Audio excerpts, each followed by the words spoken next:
தெய்வத்தின் குரல் முதல் பாகம். பக்தி. ஈஸ்வரன்.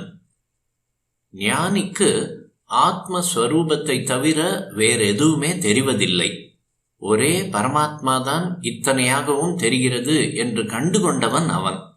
வெளியிலே தெரிகிற தோற்றத்தை மாயை என்று தள்ளிவிட்டு எல்லாவற்றுக்கும் உள்ளே இருக்கிற பரமாத்ம ஸ்வரூபத்தை மட்டுமே அனுபவிக்கிறவன் அவன். வெளிப்பார்வைக்கு தெரிகிற உலகம் மாயை என்று ஆகிவிட்டதால் இந்த மாயா லோகத்தில் ஞானிக்கு காரியம் எதுவுமே இல்லை. பார்க்கிறவன், பார்க்கப்படுகிற வஸ்து, பார்வை எல்லாம் ஒன்றாக அடங்கி போனவனுக்கு காரியம் எப்படி இருக்க முடியும்? அவன் பிரம்மாவாகவே இருக்கிறான் என்று உபனிஷத்து சொல்கிறது. பிரம்மத்துக்கு காரியம் இல்லை.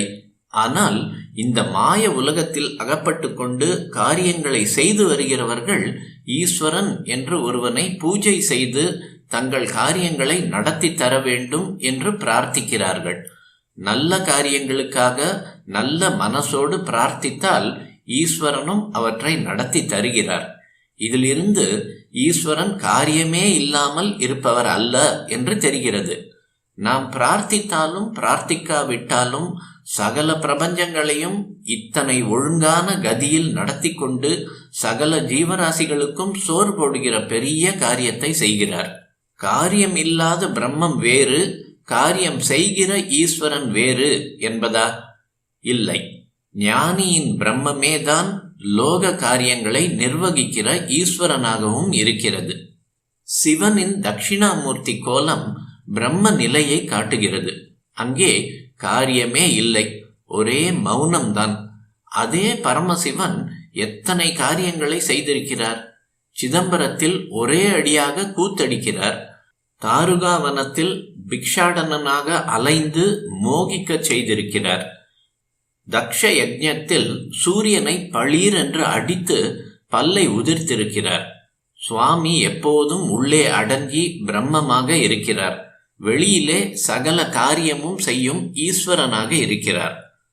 சாதாரண ஜனங்கள் ஏரியில் சம்சார அலைகளில் நீந்தி கொண்டிருக்கிறார்கள்.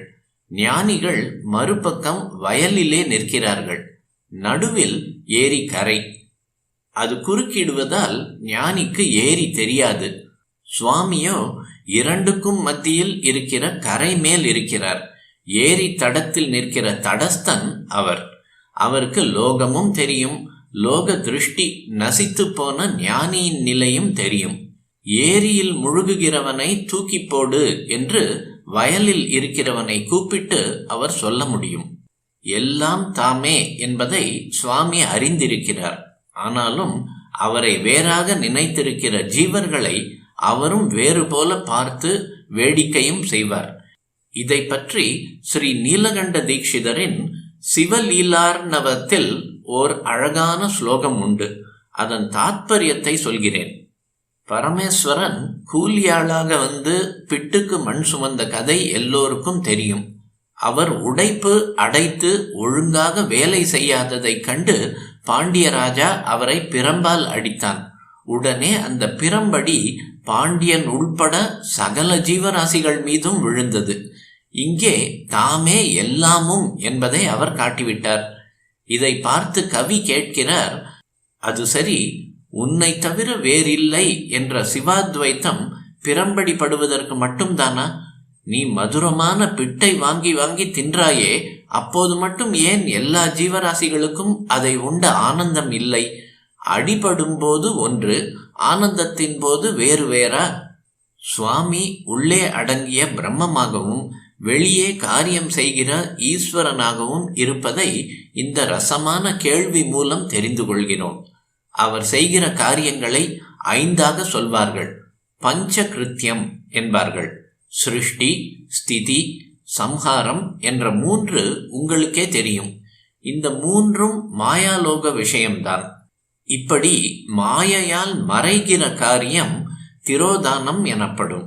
இந்த மாயையிலிருந்து விடுவிப்பதே அவன் செய்கிற மகா பெரிய காரியம். அனுகிரகம் என்று அதற்கே பேர். அத்வைத்த சித்தி நமக்கு ஏற்பட வேண்டும் என்றால் அதற்கு இந்த அனுகிரகமின்றி வேறு வழி இல்லை. இந்த அனுகிரகத்தை வேண்டி வேண்டி செய்கிற உபாசனைக்கே நம்மை அனுகிரகிக்கக்கூடிய கருணை படைத்தவர் அவர் என்று நம்பி அவரிடம் நெஞ்சுருகி அன்பு செலுத்துவதற்கே பக்தி என்று பெயர்.